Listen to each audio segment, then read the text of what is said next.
క్లుప్త వర్తమానం చెప్పాలని నేను ఆశపడుతున్నాను. ఇప్పటి వరకు మీకు చెప్పిన ఆ విషయాలన్నీ కూడా వర్తమానంలో కొంత భాగం అందింది మీకు. పరిశుద్ధ గ్రంథము నుండి రోమా పత్రిక 14వ అధ్యాయము 11, 12 వచనాలు దయచేసి ఒకరు మైకిలో చదవాలని కోరుచున్నాను. నా తోడు ప్రతి మోకాలును నా ఎదుట వంగును, ప్రతి నాలుకయు దేవుని స్తుతించును అని ప్రభు చెప్పుచున్నాడు అని రాయబడి ఉన్నది గనుక మనలో ప్రతి వాడును తన్ను గురించి దేవునికి లెక్క అప్పచెప్పవలెను. ఈ మాట నాతో అందరూ పలకాలి. మనలో ప్రతివాడును, అందరు చెప్పండి, మనలో ప్రతివాడును తన్ను గురించి దేవునికి లెక్క అప్పగింపవలెను. అంటే దేవుడు క్రియలు దేవుని జీవ గ్రంథములో మారు మనసు పొంది బాప్తీసం తీసుకున్న వ్యక్తులు ఎలా వాళ్ళ పేర్లు వ్రాయబడి ఉంటాయో అదేవిధంగా మన క్రియలు కూడా దేవుడు వ్రాస్తున్నాడు అన్న విషయాన్ని మీరు మర్చిపోకూడదు, నేను కూడా మర్చిపోకూడదు. దేవుడికి మనందరం లెక్క చెప్పాలి. ఇప్పుడు నేను డైరెక్ట్గా మిమ్మల్ని అడగగలనా? మీరు సమాధానం చెప్పగలరా? ఇవి జరగవు కదా. ఇప్పుడు డియర్ బ్రదర్స్, మీరందరూ కూడా ఏదైనా ఒక్క పరిచర్యలో ఉన్న పాలిభాగస్తులుగా ఉన్నారా అంటే మీరు మాట్లాడలేరు. అందరూ మాట్లాడారు కదా. మీరు ప్రార్థన రోజు చేస్తున్నారా? రోజు వాక్యం చదువుతున్నారా? ఎవరికన్నా ఒక్కరికన్నా వారంలో యేసే ప్రభువని మీ నోటితో సాక్ష్యం చెప్పారా? అమ్మా, మీరు కూడా వాళ్ళని ఏమడిగాను అదే మిమ్మల్ని అడుగుతున్నాను, మీరు ఇది కలిగి ఉన్నారా? దేవుడు లెక్క అడుగుతాడు, రాస్తున్నాడు. జీవగ్రంథంలో పేరు రాశాడు. అలాగే నీ సత్క్రియల గురించి, నా సత్క్రియల గురించి దేవుడు రాస్తున్నాడు, లేక రాయిస్తున్నాడు.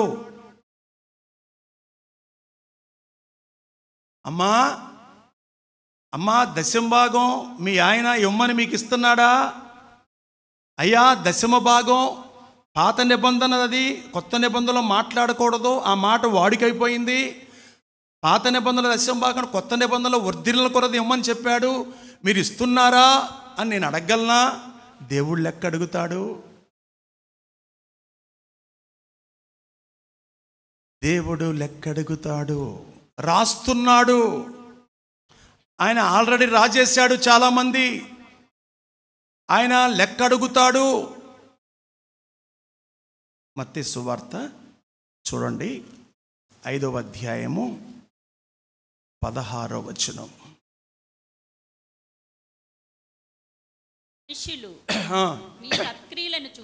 మనుష్యులు మీ సత్క్రియలను చూచి పరలోకమందున్న మీ తండ్రిని మహిమపరచునట్లు. హల్లెలూయా చెప్పండి.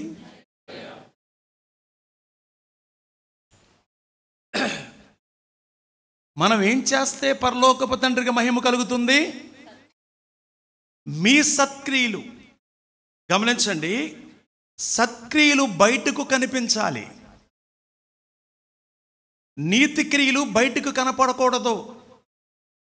సత్క్రియ బయటకు కనిపిస్తే ప్రజలు చూస్తారు, చూసి దేవుణ్ణి మహిమపరుస్తారు. కొన్నిసార్లు ఈ దొంగ వీడియోలు పెడతారు కొంతమంది, దొంగ వీడియోలు. అవి నాకు కొంతమంది షేర్ చేస్తే నాకు కంపరం కలిగిద్ది. చెప్పనా? మీరు కూడా చూసే ఉండొచ్చు. ఒక ఇంట్లోకి వీడు బియ్యం బస్తా తీసుకెళ్ళి ఇస్తాడు. వాళ్ళు చొక్కా లేకుండా వచ్చినోడు మళ్ళీ లోపలికి వెళ్ళి కోటేసుకొని వచ్చి ఈ బియ్యం బస్తా ఇతనికి ఇస్తాడు. ఆగాగు ఫోటో తీస్తాడు అంటాడు. ఈ బియ్యం బస్తా ఇతను తీసుకొని లోపలికి వెళ్ళిపోతాడు. ఆడు పంచేవాడైనా, నిజంగా బస్తాలు పంచేవాడైనా? అర్థమవుతుంది కదండి. ఈ నాటకాలు ఎందుకంటే వాళ్ళకి లైకులు పెరగడానికి. వాడేమన్నా సహాయము చేశాడా ఆ వీడియో పెట్టినోడు? ఈడు చెయ్యడు, చేసేవాడికి వాడు తాటాకులు కడతాడు. ఇప్పుడున్నటువంటి టెక్నాలజీ ప్రకారము 10 మందికి తెలుస్తుంది ఏం జరుగుతుంది, ఎవరేమైపోతున్నారు, ఎవరు సహాయము చేయగలిగారు, మనమేం చేయగలం, మనం ఎలా ప్రోత్సహించగలము అన్న దృక్పథం ఉంటే చాలు, దేవుడికి మహిమ కలుగుతుంది. నా పేరు కొరకు నేను చేస్తే దేవుడికి అవమానం కలుగుతుంది, లేక నన్ను మెచ్చుకోవాలనుకుంటే దేవుడికి అవమానం కలుగుతుంది. కానీ అక్కడ ఏం చెప్పాడు, మళ్ళీ చదవండి. పరలోకమందున్న మీ తండ్రిని మహిమపరిచినట్లు వారి ఎదుట మీ వెలుగు ప్రకాశింపనీయుడి. హల్లెలూయా. సత్క్రియలు చేయాలి. మీరు సత్క్రియలు చేస్తే అది దేవుడు మహిమ కొరకే చేయాలి. Through church, through trust only. మీకు వ్యక్తిగతంగా మీరు చేస్తే అది మీరు మహిమ పొందడానికి కావచ్చు. కొన్నిసార్లు వ్యక్తిగతంగా మీరు ఒకవేళ ఇచ్చినప్పుడు, ఆ సహోదరి రామర్పలో ఒక సహోదరి ఉండేది, ఆమె ఒకసారి చీర ఇచ్చింది, సంతోషం, ఇస్తాం. ఇక ఆరాధనకు వచ్చిన కానీ ఆమె వచ్చింది లేదు చూస్తుంది. వింటున్నారా నా మాటలు?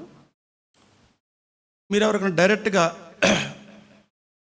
ఎవరినో గుర్తించి జాలిపడి ఒక 1000 రూపాయలు చేతిలో పెట్టారనుకుందాం.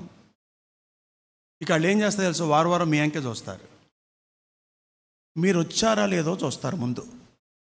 ఇక వాక్యం వినరు, మిమ్మల్ని బాగా అనుభవాన్ని ఇస్తారు, మిమ్మల్ని ప్రేమిస్తారు. నాకు వందనాలు చెప్పాను, మీకే ముందు వందనాలు చెబుతారు.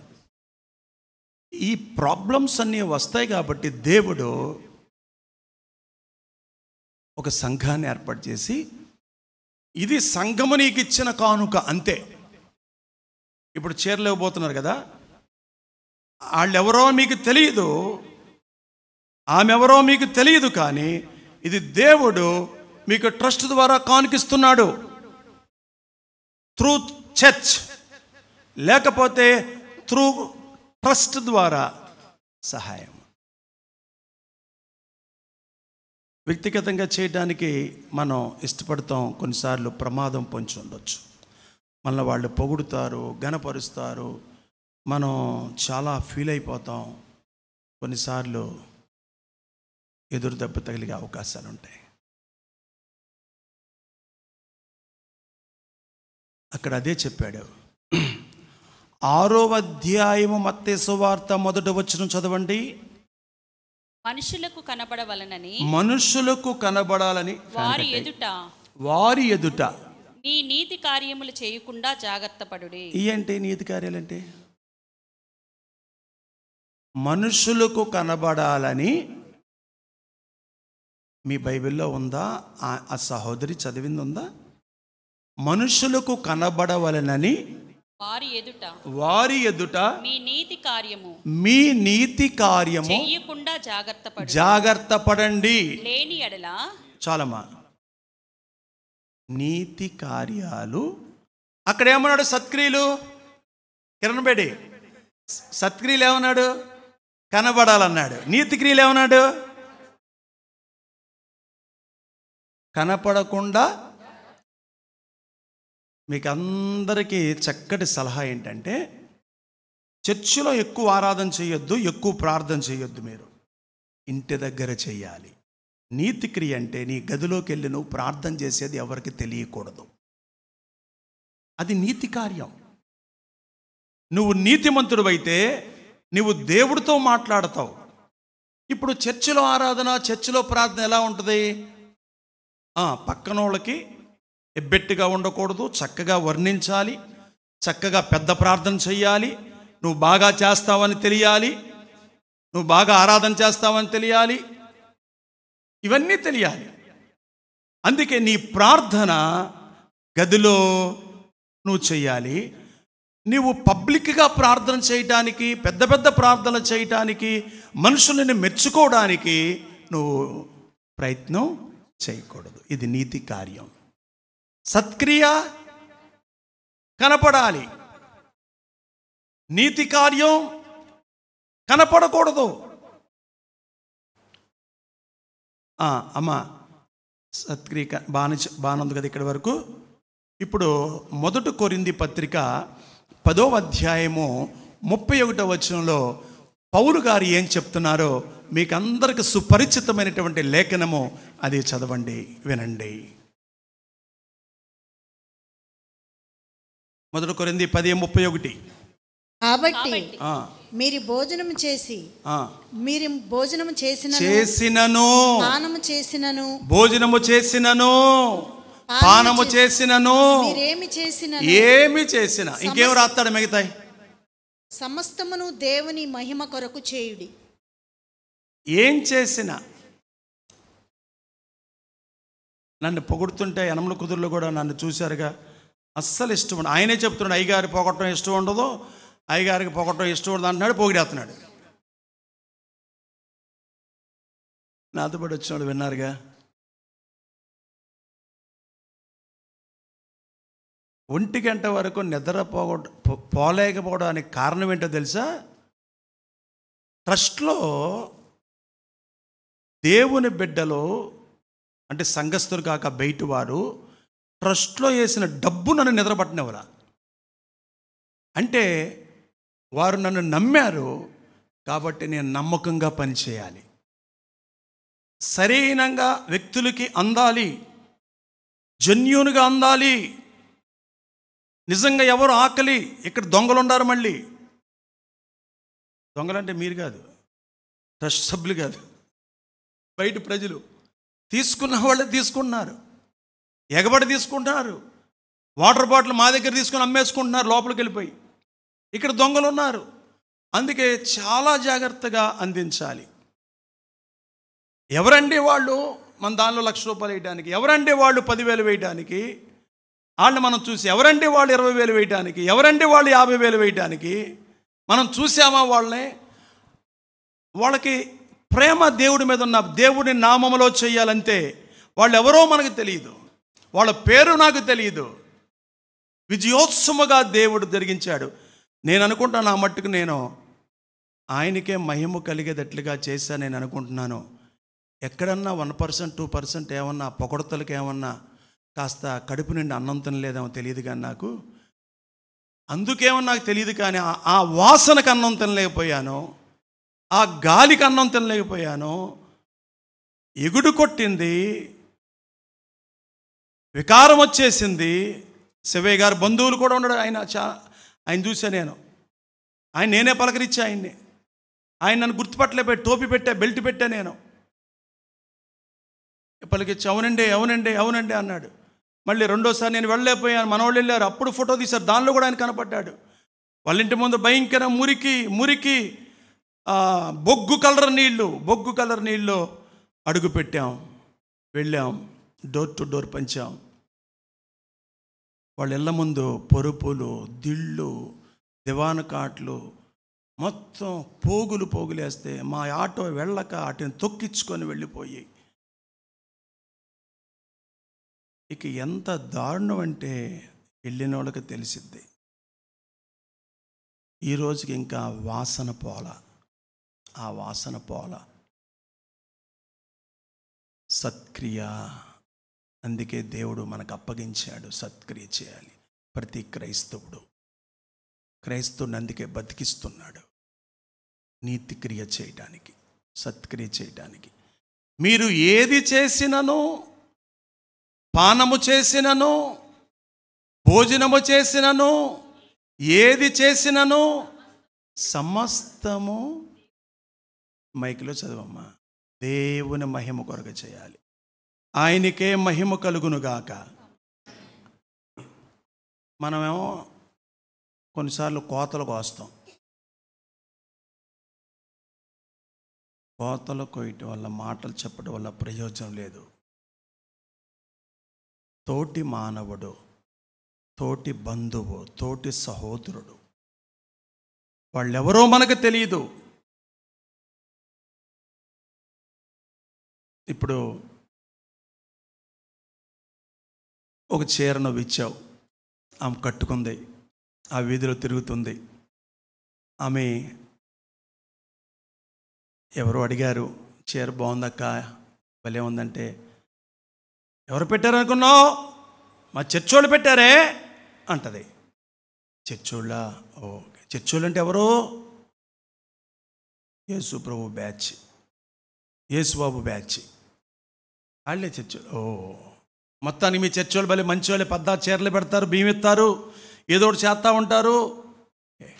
దేవుడికి మహిమ కలగాలి. దేవునికి ఆ వస్తువు తీసుకున్న వ్యక్తి దేవుణ్ణి మహింపరచాలి. దేవుణ్ణి ఎప్పుడైతే మనం మహిమపరుస్తామో దేవుడు ఎవరినైనా వాడుకోవచ్చు. ఎవరిని వాడుకుంటాడో మనకు తెలియదు. అందుకే మీరు ఏది చేసినా ఎవరి పేరట చేయమన్నాడు? యేసు ప్రభు పేరట. అంతే. నేను కూడా మీకు చెప్పాను, మళ్ళీ గుర్తు చేసుకుంటున్నాను. మళ్ళీ వీళ్ళు వరదల్లో కూడా మత మార్పులు చేస్తున్నారా అని వీడియో తీసి పెట్టేవాళ్ళు కూడా ఉన్నారు. అందుకే తోసుకుంటున్నారు, నెట్టుకుంటున్నారు. అమ్మా, ఇది చర్చోళ్ళు పంపించారు, ప్రభు బిడ్డలు పంపించారు. గాడ్ బ్లెస్ యూ అమ్మా, గాడ్ బ్లెస్ యూ, దేవుడు మిమ్మల్ని దీవించును గాక. గాడ్ బ్లెస్ యూ అమ్మా, ఇది ప్రభు బిడ్డలు పంపించారు, ఇది ప్రభు భోజనం అమ్మా అని వాళ్ళకి తెలియటానికి ఆ మాట ఆయన మహిమ కొరకు వాడాల్సి వచ్చింది. హెబ్రీ పత్రిక 6వ అధ్యాయము 10వ వచనం చదవండి.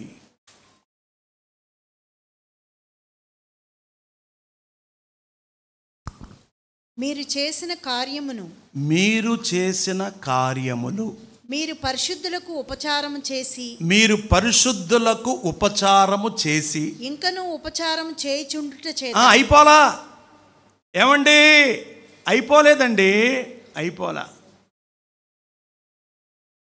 నిన్న రాత్రి ఎంతమంది ఉపవాస ప్రార్థనకి ఎన్నికపడి వచ్చారో వాళ్ళకి తెలుసు. ఆ వ్యక్తి హైదరాబాద్ నుంచి ఫోన్ చేసి నాతో 6 గంటలకు మాట్లాడుతున్నాడు. బ్రదర్ ఇంకా చేస్తున్నారా అన్నాడు. రాత్రి చేసి వచ్చామండి అన్నాను. మళ్ళీ రేపు ఆదివారం కూడా జరుగుతుందండి ప్రోగ్రాం అన్నాను. ఇంకా అవ్వలేదండి, ఇది ఆగదండి అన్నాను. తర్వాత తీరా చూసేవాడు ఆయన అకౌంట్లోకి 9,000 వచ్చినాయి. మీకు చెప్పానా రాత్రి? ఒకరికే చెప్పానా? అంటే పని ఆగిందా? డబ్బులు ఆగాయా? ఎంత స్వప్నతోళ్ళు మీరు. ఆ మాట అన్నా చెప్పొచ్చుగా, ఒక మాట. డబ్బులు ఆగాయా? అంత డమ్మీగా చెప్తారండి. ఉసూరు ఇంత అరుతున్నా కదా గొంతు బాగోపోయినా. పని ఆగిందా? డబ్బులు ఆగినాయా? మరి అది అవడానికి మీ సొమ్మేమో, అది స్వప్నతోళ్ళారా అని నేను అనలేదు. ఎవరన్నారు? వినయ్ గారు మనకి చెప్పెళ్ళారు. నిజమే, ఇంకా పని ఉంది. ఇక్కడ ఏమంటున్నాడండి? నిశ్చయితతో.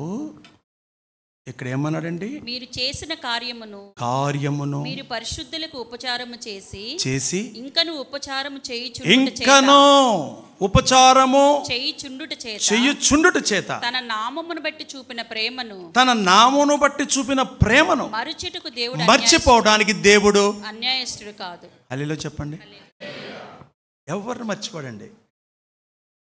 అమ్మా, ఇక్కడ గిన్నెలు కలిగిన వాళ్ళు 10 మంది ఉన్నారు, ప్యాక్ చేసిన వాళ్ళు ఉన్నారు. మొత్తం 15 మంది విరామము లేకుండా 3,500 మందికి విజయవాడలో భోజనాలు పంపించడానికి కూరగాయలు కొన్నవాళ్ళు, సరుకులు కొన్నవాళ్ళు, వంట చేసిన వాళ్ళు, ప్యాక్ చేసిన వాళ్ళు, పంచేవాళ్ళు మొత్తం కలిపి దేవుడు మర్చిపోవడానికి అన్యాయస్తుడు కాదమ్మా. నేనేమి ఇవ్వలేను మీకు. మీరు కష్టపడ్డారు, మీరు శ్రమ పడ్డారు, చేశారు, చేస్తున్నారు. దేవుడు మర్చిపోవడానికి అన్యాయస్తుడు కాడు. అందుకే నేను చెప్పాను, నా గుండెలో మిమ్మల్ని పెట్టుకున్నా అని అన్నాను.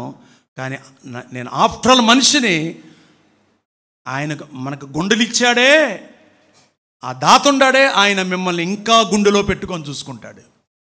అందుకే మర్చిపోవడానికే దేవుడు అన్యాయస్తుడు కాడు.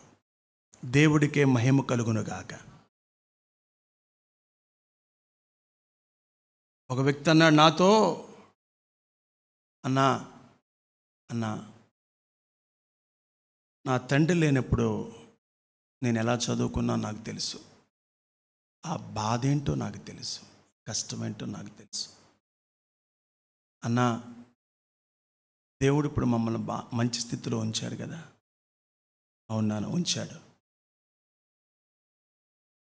మరి సోంప్రసాద్ పిల్లల్ని ఇంగ్లీష్ మీడియంలో ఎంత చదివితే అంత చదివిద్దామన్నా, నా పేరు వద్దు, మీ ద్వారానే అది జరగాలి.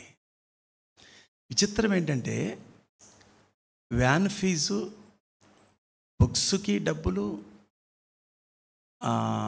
స్కూల్కి ఫీజు కట్టే కాకుండా సెలవులు వస్తాయి చూసారా, అప్పుడు అన్న ఈ 2000 వాళ్ళకి పంపించండి అన్న, ఆట వస్తువులు కొనుక్కొని ఆడుకుంటారు సెలవులు కదా. అంత ఆలోచన ఏంటి? ఎవరిచ్చారు ఆలోచన? నేను పుస్తకాలకి ఇచ్చాను, బస్సు ఫీజుకి ఇచ్చాను, స్కూల్ ఫీజు కట్టాను అనే కాకుండా, అన్న ఆ 2000 వాళ్ళకి పంపిస్తే అన్న సెలవులు కదన్నా, ఆట వస్తువులు కొనుక్కుంటారన్నా.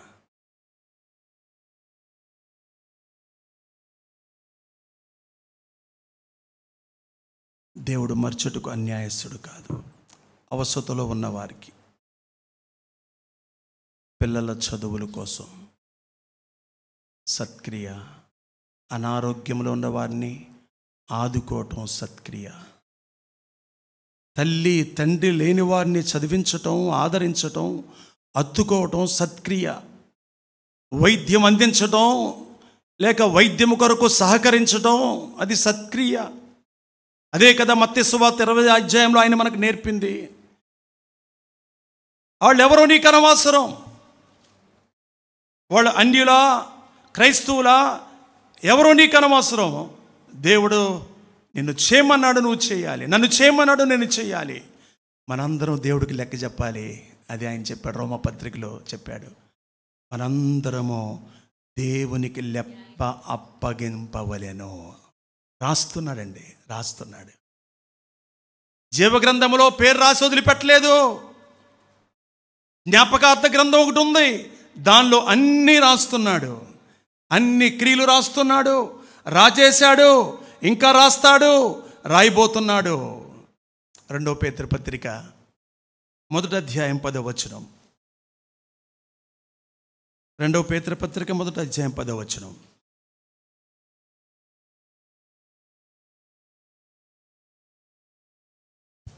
2వ పేతురు పత్రిక.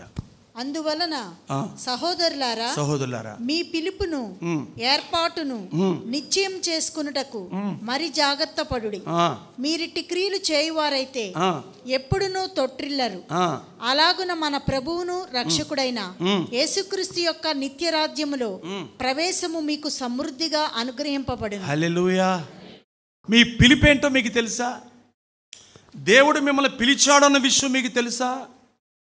మీరు పిలుపుని మర్చిపోయి బ్రతకొద్దు. మీరు దేవుడు నన్ను ఎందుకోసం పిలిచాడు, ఏ పిలుపుతో పిలిచాడు, అది మనం సంపూర్ణముగా జరిగిస్తూ, కుంటుతూ అయినా, డేకుతూ అయినా, లేక నడుస్తూ అయినా, కళ్ళు తిరుగుతున్నా, లేక ఆర్థికంగా లేమిలో ఇబ్బంది పడుతున్నా, పిలిచిన పిలుపుకు తగినట్లుగా మీరు చేస్తే పరలోకం మీకు నిశ్చయం సమృద్ధిగా అనుగ్రహించబడను.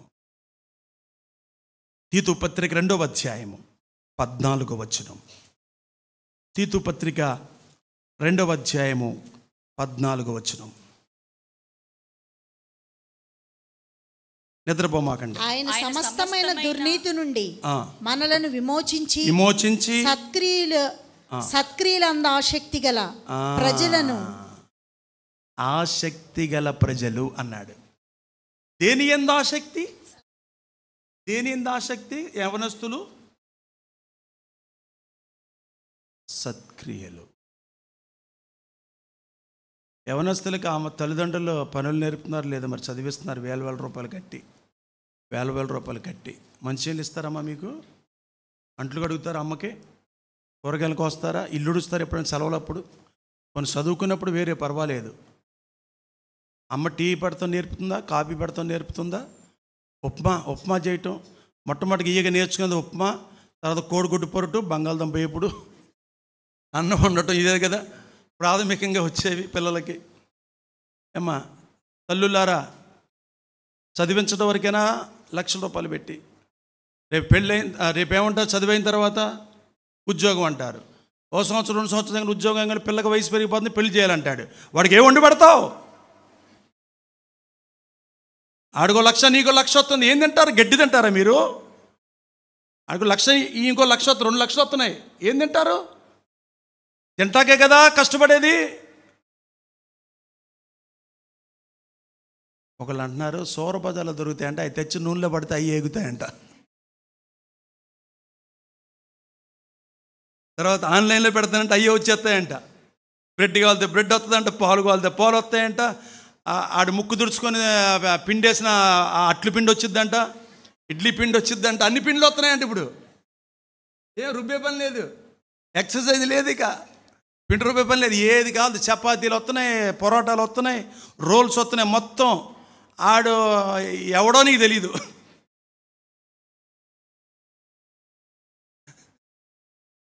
ఏదో వృద్ధాప్యంలో ఉన్నవాళ్ళు, చేసుకోలేని వాళ్ళు అంటే అక్కడి వరకు తగును, కానీ అందరికి కాదమ్మా, అందరికీ కాదు.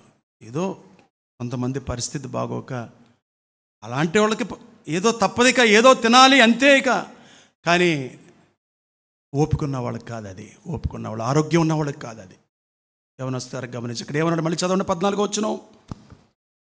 ఆయన సమస్తమైన దుర్నీతి నుండి మనల్ని విమోచించి సత్క్రియలందు ఆసక్తి గల ప్రజలను తన కోసము పవిత్రపరచుకొని ఏం చేశాడు? మనకు పవిత్రపరచుకొని తన సొత్తుగా చేసుకొనుటకు. అది చాలండి.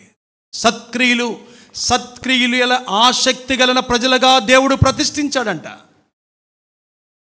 ఏ సత్క్రియలే మనలో? సత్క్రియది ఆయన రాస్తున్నాడు. లెక్క అప్పగించాలి. 2వ వచనం చదువమ్మా.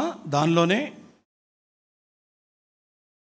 ఎలాగనగా వృద్ధులు, మితానుభవము గలవారును, మనుష్యులను, మాన్యులను, స్వస్థ బుద్ధి గలవారును, విశ్వాస, ప్రేమ, సహనముల యందు లోపము లేని వారునై ఉండవలననియు, అలాగుననే వృద్ధ స్త్రీలు, కొండెగత్తులను, మిగులు మద్యపానాశక్తులను పరపక్షమందుండు వారు. ఇందాక ఏం చదివారమ్మా? 3:8 ఇప్పుడు చదవండి. తీతు పత్రిక 3:8. ఈ మాట నమ్మదగినది గనుక దేవుని యందు విశ్వాసముంచిన వారు సత్క్రియలను శ్రద్ధగా చేయుటయందు మనస్సు ఉంచునట్లు నీవి సంగతులను గూర్చి 14వ వచనం చదవండి. మన వారును నిష్ఫలులను కాకుండా నిమిత్తము అవసరమును బట్టి సమయోచితముగా సత్క్రియలను శ్రద్ధగా చేయుటకు నేర్చుకోవాలి. ఇప్పుడు 7వ వచనం 2:7. పరపక్షమందుండు వాడు మనల్ని గూర్చి చెడు మాట ఏదియు చెప్పనేరక సిగ్గుపడినట్లు అన్నిటి యందు నిన్ను నీవే సత్కార్యముల విషయమై మాదిరిగా మాదిరైపోవాలి. ఇప్పుడు చూడండి, తీతు పత్రిక అందరు నా వైపు చూడండి, నిద్రపోతున్నప్పుడు నా వైపు చూడాలి. ఇందా నేను మీ పక్కన కూర్చుంటే అస్సలు నిద్ర రాలా, నాకు వచ్చింది నిద్ర. అలా అని చెప్పి రోజు కూర్చుంటాను, పక్కన కూర్చొని నాకు వచ్చింది. జాగ్రత్తగా చూడండి. 2వ అధ్యాయంలో 14వ వచనంలో ఆసక్తి గల ప్రజలు దేవుడు చూస్తున్నాడు. సత్క్రియ చేయాలని ఆసక్తి గల ప్రజలను దేవుడు చూస్తున్నాడు. అక్కడ 3వ అధ్యాయం 2వ వచనంలో మీరు సిద్ధంగా ఉండాలి సత్క్రియ చేయడానికి. తర్వాత 8వ వచనంలో మీరు మనస్సు నిలపాలి. నాకు బుద్ధి వచ్చినప్పుడు నేను చేస్తాను అని కాదు, మనుషులు చచ్చిపోతారు. వరద స్పాట్ వెంటనే విపత్తులో మనం వెంటనే క్రియను ప్రారంభించాలి. ఆ తర్వాత 14వ వచనంలో నేర్చుకోవాలి, చేయటానికి నేర్చుకోవాలి. 2:7లో మాదిరైపోవాలి, మనం మాదిరైపోవాలి. ఫోన్లు వస్తున్నాయి, వస్తానే ఉండే ఫోన్లు. మీరు నమ్మొచ్చు, నమ్మకపోవచ్చు. దేవుడే సాక్షి. ఫోన్లు వస్తూనే ఉన్నాయి. మీరు నమ్మినా నమ్మకపోయినా దేవుడే సాక్షి.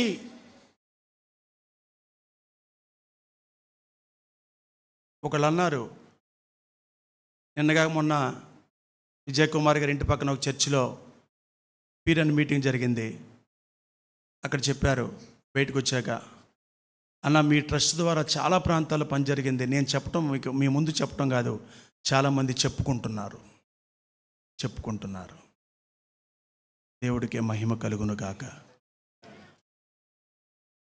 అది శక్తి చేత కాదు, బలము చేత కాదు, దేవుని యొక్క సంకల్పము.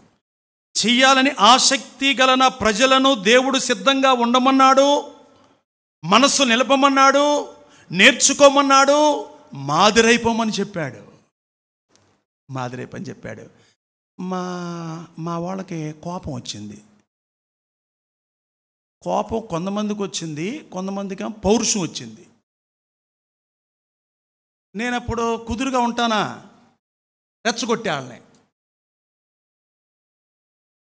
ఏం చేశాను, ఈ ఎనికేపాడు సింగర్ గారు నిలబడి మన పీరన్ బ్యానర్ మీద ఏం చేయలేదు, ఎస్ఐ గారు ఆయన పేరు మీద చేసుకున్నాడు, టీజీ అటాచ్మెంట్ చేస్తున్నాడు, పీరన్లో ఐక్యత లేదు, మనం ఏం చేయలేదు, అసలు ఏమి గ్రూప్లో పెట్టలేదు అన్న. మా సెక్రటరీ గారు లేచినాడు, అన్న మా అందరి పక్షాన క్షమించండి, మీరు చేస్తున్న దాన్ని మేము ప్రోత్సహించలేకపోయాం, మేమే మెసేజ్ పెట్టాలి మీకు, మేమే మీకు సపోర్ట్ చేయాలి అన్న, క్షమించండి అన్న అని ఆమె పక్షాన క్షమాపణ అడిగాడు. దగ్గర 40 మంది ఉన్నారు. నేను నిలబడ్డాను. అమ్మా ఈ కమిటీలు ఇవన్నీ ఏదో రిజిస్ట్రేషన్ కొరకు పెట్టుకున్నాయి, వరద చెప్పి రాలేదు, అకస్మాత్తుగా వచ్చింది. మన కమిటీ అంతా కూడుకొని మీటింగ్ పెట్టుకొని ఎంత వేసుకుందాం అంత వేసుకుందాం, లోపల మునిగిపోయి చచ్చిపోతారమ్మా. ఆన్ ది స్పాట్ పరిచర్య చేసేది మేము ప్రారంభించాం. ఇప్పటికైనా మీరు చేయాలనుకుంటున్నారా? ఇంకా చాలామంది ఉన్నారు. చాలా పని మిగిలి ఉందమ్మా. చూడండి, చేద్దామా? చేద్దామండి. మరి ఏంటి సంగతి, ఏం చేస్తారు మీరు? ఇంకా ఉన్నారు సేవకులు, మీకు తెలుసు కదా, ఏమిస్తారు మీరు అని చెప్పాను. అందరూ ఇక వాళ్ళకి గుండెకే స్టార్ట్ దడదర కొట్టుకుని స్టార్ట్ అయింది. లేదు మనకే పెట్టేసాడు, ఏమెత్తారు అంటున్నాడు. ఇప్పుడు పీరన్ ద్వారా చేయాలన్నారు కదా, ఏం చేస్తారు అన్నాను. నేను లేచి నిలబడ్డాను. అందరూ ఐక్యంగానే ఉండారమ్మా, అందరూ ఐక్యంగా ఉన్నారు. మీటింగ్ పెట్టే టైం నాకు లేదు చెప్పాను. టీజీఆర్ ట్రస్ట్లోంచి 25,000 రూపాయల చెక్కు పీరన్కి ఇస్తున్నాను అని చెప్పాను. ఏమంటే సుజాత లేచబడింది, నేను 10,000 ఇస్తున్నాను అందే. సెక్రటరీ నిలబడ్డాడు, నేను 10,000 ఇస్తున్నాను. జీవనబాబు గారు నేను 10,000 ఇస్తున్నాను. 10,000 70,000 పోగాయినాయి. ఇక మనం ఎందుకు అవుతాం, రెచ్చగొట్టాం. ఇస్సాక్ గారు ఎనికేపడ్డ విరాల మొత్తం 1,00,000 అవ్వచ్చు. కమాన్ స్టార్ట్ అవ్వండి, సర్వే చేయండి, ఏ సేవకుడు నష్టపోయాడు, ఎక్కడ లోటు ఉంది సర్వే చేయండి, తప్పకుండా మనం చేయాలి కార్యక్రమం అని చెప్పాం. అందుకే అక్కడ చెప్పాడు ఎబ్రీ పత్రికలో, నిశ్చేతతో మనము చేస్తున్నాం, ఆగలేదు, ఇంకా చేస్తూనే ఉంటున్నాం. సత్క్రియ ఆగదు, నీతిక్రియ ఆగదు, అది జరుగుతూనే ఉండాలి. అది బతుకున్నంతకాలం మనం చేస్తూనే ఉండాలి. ఈరోజు పీరెంట్ సేవకులు కొంతమంది చెక్కులు అందుకోబోతున్నారు. డైరెక్ట్ చెక్కే, మన క్యాష్ ఏం లేదు ఇక్కడ, డైరెక్ట్ చెక్కే. కొంతమంది పట్టాలు అందుకోబోతున్నారు, కొంతమంది సౌండ్ బాక్సులు అందుకోబోతున్నారు. దేవుడు రాస్తున్నాడు. 1 యోహాను పత్రిక 3వ అధ్యాయం 18వ వచనం. 1 యోహాను పత్రిక 3వ అధ్యాయం 18వ వచనం చూడండి. చిన్నపిల్లలారా మాటతోనూ నాలుకతోనూ కాక క్రియతోనూ సత్యముతోనూ ప్రేమింతుము. చిన్నపిల్లలు అంటే ఎవరండి? సండే స్కూల్ పిల్లలా? ఏమండి అమ్మా, ఎవరండి? మాట్లాడండి. షాలోం బివాంజిక పిల్లలు 30 సంవత్సరాల వార్షికోత్సవం చేసుకున్నటువంటి సీనియర్లారా మాట్లాడండి. చిన్నపిల్లలంటే ఎవరండి? సత్క్రియలో పిల్లలారా, సత్క్రియలో మీరు పిల్లలైపోయారు, నీతిక్రియలో మీరు పసిపిల్లల్లాగా ఉండారు. మీరు మీ ప్రేమ మాటలతో ఒలకపోయొద్దు, మీరు మాటలు చెప్పేటట్టుగా ఒలకపోయొద్దు. మీరు కోతలు కొయ్యొద్దు. ఏం చేయాలి? క్రియలతోనూ సత్యము. క్రియలతో. క్రియ కనపడాలి. జేబులో చేయి పెడతాం కాదు, జేబులో చేయి బయట తీయాలి. సత్క్రియ కనపడాలి. కనపడి అనుభవించిన ప్రజలు దేవుడిని మహిమపరచాలి. అది మొదటి యోహాను 3:18 నోట్ చేసుకొని ఆ సత్క్రియ మనం ప్రారంభించాలి.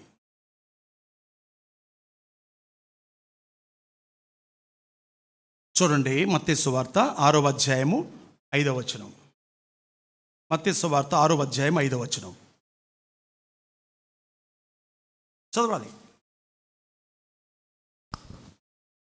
మరియు మీరు ప్రార్థన చేయనప్పుడు వేషధారుల వలె ఉండవద్దు. మనుషులకు కనబడవలనని సమాజ మందిరములోను, ఇది నీతి క్రియ, వీధుల మూలల్లో నిలిచి ప్రార్థన చేయుట వారికి ఇష్టము. కొంతమంది ముఖాలు చాలా డల్గా కనపడతాయి కదమ్మా కొన్నిసార్లు. మీరు ఎప్పుడైనా చూసారా? నేనేనా? నా కళ్ళే పాపిష్టి కళ్ళు, మీ కళ్ళు పవిత్రమైనవా? చూసారు? ఎప్పుడైనా డల్గా ఉంటారు. అప్పుడు మీరు వాళ్ళని కదిలించండి. ఏంటమ్మా అంటే, అదే ఫాస్టింగ్. మేము ఫాస్టింగ్ ఉన్నాము. ఓకే, ఏంటమ్మా అంటే, అదే అండి ఉపవాసం ఉన్నా 3 రోజుల నుంచే. ఓ లెవెల్గానే మాడుతున్నావే, ఉపవాసం ఉన్నా. Okay, good. ఓకే,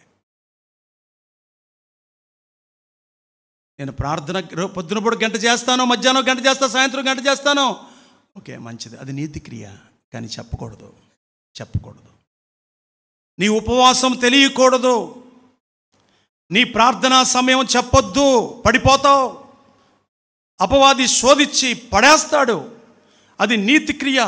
అందుకే నువ్వు బహిరంగ స్థలాల్లో, పబ్లిక్ ప్లేసుల్లో నువ్వు ప్రార్థన ప్రదర్శించుకోవద్దు. ఇది నీతి క్రియ. సత్క్రియ కనిపించాలి. నీతి క్రియ రహస్యంగా ఉండాలి. ఎందుకంటే మీరు ఫలం ఇక్కడే పొందేస్తారు. మీరు దేవుడు ప్రార్థన వింటాడు, అక్కడి నుంచి ప్రార్థనకు జవాబిస్తాడు ఆయన. రాత్రి మనం మాట్లాడుకున్నాం కదండి, గుమ్మలారా మీ తలలపైకి ఎత్తండి. రాత్రి మనం మాట్లాడుకున్నాం కదండి, మీరేమనాలి అప్పుడు? అవునండి అనాలా లేదా? ఓకే, ఆఫ్ నైట్ ప్రేయర్ అంటే రేపు శుక్రవారం ఎన్ని గంటల నుంచి ఎన్ని గంటల వరకు? కొంతమంది ఎన్నింటికి వస్తారు చెప్పండి? పాటలన్నీ 2-3, వాక్యం ఎంత? ఒక అరగంట. ఓకే, టీ బ్రేక్ ఎంత? పావు గంట. మళ్ళీ మంచిగా తాగడానికి వాష్రూమ్కి ప్రార్థన చేసిన టైం ఎంత? ఇది హాఫ్ నైట్ ప్రేయరా? 9 to 12. కొన్ని చోట బోర్డులు మనం చూస్తాం ఆల్ నైట్ ప్రేయర్ అని చూస్తాం. ఏ నైట్? ఫుల్ నైట్ అంటారు, ఆల్ నైట్ అంటారు. కొన్ని చోట సంపూర్ణ రాత్రి అని బోర్డులు చూసారా? బోర్డులు చూసారా లేదా? సంపూర్ణ రాత్రి ఉపవాస ప్రార్థనలు అని మనం చదువుతాం. సంపూర్ణ రాత్రి అంటే ఎప్పుడు నుంచి స్టార్ట్ అయిద్దండి? ఆల్ నైట్ ప్రేయర్ ఎప్పుడు స్టార్ట్ అయిద్దండి? సమయం 6. చీకటి పడేది ఎప్పుడు? మరి నైటేగా. All night. నిద్రపోమాకు కెరోలిన్. All night. నైట్ ఎప్పుడు స్టార్ట్ అయింది? 7 అనుకుందామండి, 7 అనుకుందాం. మళ్ళీ పొద్దున్నే ఎంత అవ్వాలి? 6 అవ్వాలి, అంతే కదా? అది ఆల్ నైట్. పాటలో 1 గంట పాడి, వాక్యం 1 గంట చెప్పి, బ్రేక్ కొంత సమయం ఇచ్చి, ఇలా టీ బ్రేక్ తర్వాత కొంతమంది వెళ్ళిపోతారు. ఆల్ నైట్ పేరులో ఎక్కువ మంది ఉంటారు కదా, కొంతమంది వెళ్ళిపోతారు పిల్లల కోసం లేకపోతే భర్త కోసం వెళ్ళిపోతూ ఉంటారు. ఇక పాస్టర్ గారు ఏం చేస్తాడు? ఇక 3ంటికి ఈయనకి కూడా మనసులో నిద్ర వస్తుంది, అలసిపోతాడు, చెప్పుకోడు బయటికి. కొన్నిసార్లు నేను కూడా అంతేలే, చెప్పుకోలేడు. ఆయన అలసిపోతాడు, మనిషే కదా. సర్లే ఇక అందరూ వెళ్ళిపోయారుగా, మీరు కూడా అలసిపోయారు, కానీ మళ్ళీ పొద్దున్న పనులకి వెళ్ళాలి కాబట్టి అందరూ కలిసి ప్రార్థన చేద్దాం, 3ంటికి ముగిచ్చేస్తాడు. ఇది ఆల్ నైటా? ఇది ఆల్ నైటా? ఇది జరుగుతుంది పరిస్థితి మనలో. ఇది జరుగుతుంది. తెలియకుండానే తప్పులు చేస్తున్నాం. నారాయణ పెద్దనా తెలియకుండానే తప్పులు చేస్తున్నాం మనం కదండి. అదే ఆ కాన్సెప్ట్తోనే, ఆ ఉద్దేశంతోనే ఆ దృక్పథంతోనే సండే స్కూల్ టీచర్స్తో చెప్పాను అనమాట. మీరు కూడా ఆరాధనలో ఉండాలి, టైం మార్చుకోండి అని చెప్పాను. మిగతా అసిస్టెంట్లు కూడా వాలంటరీ వర్క్ చేయండి, మీరు సర్వీస్ చేయండి అని కూడా వాళ్ళకి సలహా సూచనలు ఇవ్వటం జరిగింది. తర్వాత ఇక్కడ ఉపవాసం దగ్గర ఇంకో మిస్టేక్ చేస్తారు. ఉపవాసం ఉంటారు కానీ పనికి వెళ్తారు, ఉపవాసం ఉంటారు ప్రయాణాలు చేస్తారు, ఉపవాసం ఉంటారు బయటికి వెళ్తారు, బండి తోలుతారు, కళ్ళు తిరుగుతాయి, పడిపోతారు. పైకి వెళ్ళేంటి ఉపవాసం. ఉపవాసం ఉండి దేవుడి దగ్గర కూర్చుంటే తప్ప ఉపవాసం ఉండటం వల్ల ప్రయోజనం లేదని వాక్యం చెప్తుంది. ఉపవాసం ఉంటే నువ్వు దేవుడి దగ్గర కూర్చొని మాట్లాడాలి. నువ్వు పనిచేసిన ఆటో దోలిన, లారీ దోలిన, బస్సు తోలిన, ఏం చేసినా నువ్వు శక్తి కావాలి కాబట్టి నువ్వు తిని బయటికి వెళ్ళాలి. నేను ఉపవాసం ఉన్నాను, బండి నుంచి పడిపోయాను, దేవుడు నాకు ఇలా చేశాడేంటి అని కూడా అనకూడదు. ఉపవాసం అంటే ఉపవాసం ప్రార్థన కొరకు ఉపవాసం. డైట్ చేసేది నువ్వు ఎందుకంటే శరీరాన్ని నువ్వు తగ్గించుకోవడానికి ఉపవాసం, కానీ ప్రార్థన కొరకు ఉపవాసం లేని ఉపవాసం అది వ్యర్థమైన ఉపవాసం. అందుకే మీరు ప్రార్థన చేయనప్పుడు ఎలా ఉండాలి అక్కడ 16 వచ్చిన చదువమ్మా, 6:16 మత్తయి సువార్త. మీరు ఉపవాసము చేయనప్పుడు వేషధారుల వలె దుఃఖముఖమై ఉండ, ఉసూరు మంట ఉండొద్దు, అందరికి చెప్పొద్దు, మీ ముఖాలు వికారంగా పెట్టుకోవద్దు, ఉసూరు మంట ఉండొద్దు, మెడన ఏలాడదీయొద్దు, మీరు రహస్యంగా చేసుకోండి ఉపవాస ప్రార్థన, అంతే. తాము ఉపవాసం చేయుచున్నట్టు మనుషులకు కనపడాలని వారు తమ ముఖములను వికారము చేసుకుందరు. అక్కడున్న మాట నేను చెప్పింది, నేనేం పెద్ద కొత్తగా ఏం చెప్పలే మీకు. వికారం చేసుకుంటారంట. అబ్బా నీరసంగా ఉంది, ఆగమ్మా, అబ్బా నీరసం, అబ్బో నాకు నీరసంగా ఉంది, ఏంటి ఉపవాసం ఉండ నేను 3 రోజుల నుంచి, మీకేం తెలియట్లే, అర్థం అట్లా అనుకో. నీ ప్రతిఫలం పోయింది ఇక్కడే, ప్రతిఫలం పోగొట్టుకున్నావు. అందుకే ఆనాడు గొప్ప గొప్ప కార్యాలు చూడగలిగారు, మనం చిన్న చిన్న కార్యాలు కూడా చూడలేకపోతున్నాం. మనం ముగిస్తున్నాను. మీరు ఉసూరుమంట ఏలాడదే మాకని ముఖాలు, నాకు అర్థమైపోయింది. ఇక ఏలాడదీసేస్తున్నారు, ఇక ముగించట్లేదురా బాబు అనుకుంటున్నారు. ముగిస్తాను, లెక్క రాస్తున్నాడు, లెక్క చెప్పాలి, మనం లెక్క చెప్పాలి. లెక్కలు రాస్తున్నాడు. లారీ వాళ్ళు లెక్కలు రాసుకుంటున్నారు, చీట్ల వాళ్ళు లెక్కలు రాసుకుంటున్నారు, వ్యాపార వాళ్ళు లెక్కలు రాసుకుంటున్నారు, అందరూ లెక్కలు రాసుకుంటున్నారు. నేను కూడా రాస్తున్నాను. ఈరోజు ఎంత ఖర్చు పెట్టాం రాస్తున్నాను, ఈరోజు ఎన్ని కూరగాయలు కొన్నాం, ఎంత బియ్యం కొన్నాం రాస్తున్నాను. దేవుడు రాస్తున్నాడు, మనందరి గురించి రాస్తున్నాడు. లెక్క చెప్పాలి. ఫిలిప్పీ పత్రిక 3వ అధ్యాయము 10-11 వచనాలు చదవండి త్వరగా. ఫిలిప్పీ పత్రిక 3వ అధ్యాయము 10-11 వచనాలు, తర్వాత 19వ వచనం కూడా చదవండి. ఏ విధము చేతనైనను నుండి నాకు పునరుద్ధానము కలగవలెనని ఆయన మరణము విషయములో సమానుభవము గలవాడై ఆయన పునరుద్ధాన బలమును ఎరుగు నిమిత్తము ఆయన శ్రమలలో గుర్తుపెట్టుకోండి, ఎరుగు నిమిత్తం 19వ వచనం చదవండి. ఇప్పుడు 19వ వచనం. నాశనమే వారి అంతము, వారి కడిపే వారికి దేవుడు. వారు తాము సిగ్గుపడవలసిన సంగతుల యందు అతిశయపడుచున్నారు, సంబంధమైన వాటి యందే మనసుంచుచున్నారు. మన పౌరస్థితి పరలోకమందున్నది, అక్కడ నుండి ప్రభువైన యేసుక్రీస్తు అను రక్షకుని నిమిత్తము కనిపెట్టుకుని ఉన్నాము. ఈ 3వ అధ్యాయము ఈ 10వ వచనం 11వ వచనం లేక ఆఖరి వరకు మీరు గమనించినట్లయితే పరిశుద్ధ పౌనైనటువంటి ఆయన యొక్క ఆశలు ఏ విధంగా ఉన్నాయో ఇక్కడ మనం గమనిస్తున్నాం. ఆయన కోరిక, ఆయన ఆశ ఎలా ఉందో ఇక్కడ మనం చదువుతూ ఉన్నాం. అంటే ఏమన్నాడంటే ఇక్కడ 19వ వచనం 11 చదివాము నిమిత్తము, 19వ వచనంలో నా బ్రతుకు మూలనైనా సరే, నా చావు మూలమైనా సరే, నేను బ్రతికున్నా చచ్చినా నా ఆశ ఒకటే, దేవుడు కోరిక నెరవేర్చడం. అందుకే అన్నాడు ఆ మాట, నా బ్రతుకైతే బ్రతుకుట క్రీస్తు, చావు అయితే లాభం. అంటే బ్రతుకు మూలముగానైనాను చావు మూలముగానైనాను అదే నా కోరిక. అది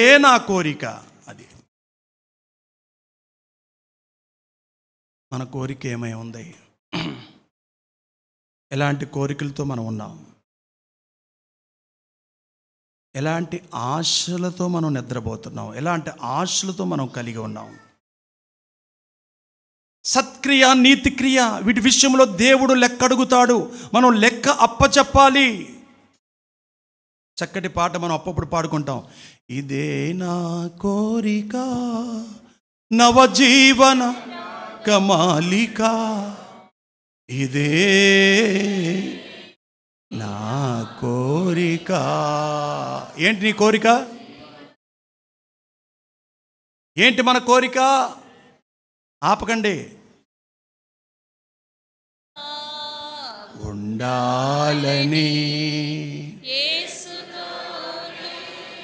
నడవాలని, యేసులాగా ఉండాలని, యేసుతోనే నడవాలని, నిలవాలని, గెలవాలని, నిలవాలని, గెలవాలని, యేసునందే ఆనందించాలని, యేసునందే ఆనంది. ఆపండి.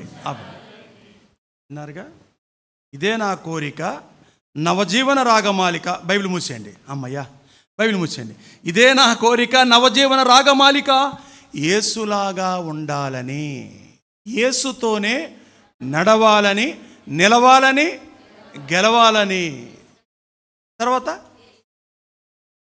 యేసులోనే చికెన్ తేమాకండి ఎవరేవాడ. చేపలో చికెన్ ఏం తేగపోయిన యవనస్తులు ఆనందించాలి. యేసునందే ఆనందించాలి. యేసులోనే ఆనందం. ఈరోజు రామలక్ష్మణ్ అందే ఏమండి, అది మన ఇంటికి ఒక 5-6 వృద్ధులు వస్తారు కదా, మధ్యాహ్నం వస్తారు కదా, వాళ్ళకు కూడా వంట చేస్తానండి, వాళ్ళకు కూడా భోజనం పెడతానంటే యేసులోనే ఆనందం చేసేయి అన్న. వాళ్ళకి పెట్టడంలో ఆనందం, ఇవ్వటంలో ఆనందం. ఇది ప్రభు ఇచ్చిన ఆనందం. వెంకటేశ్వరరావు గారు ఏంటి హల్లేలూయా చెప్తున్నా, కెన్యావుల నుంచి ఉంచున్నావు. మీ అబ్బాయి అక్కడ బయలుదేరక ముందు అంత ఉత్సాహం వచ్చేసింది నీకు. హల్లెలూయా. ప్రార్థన చేసుకుందాం. ప్రార్థన.